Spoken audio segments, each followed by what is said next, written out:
こんにちは。私の母は子供の時から学校に行けませんでした。母が勉強しに行ったらうちで布を織る人はいませんから。そして私の兄弟たちもみんな中学校で辞めました。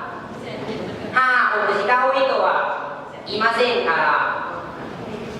私はよく母に教えられて、母と兄弟たちのために一生懸命勉強しています。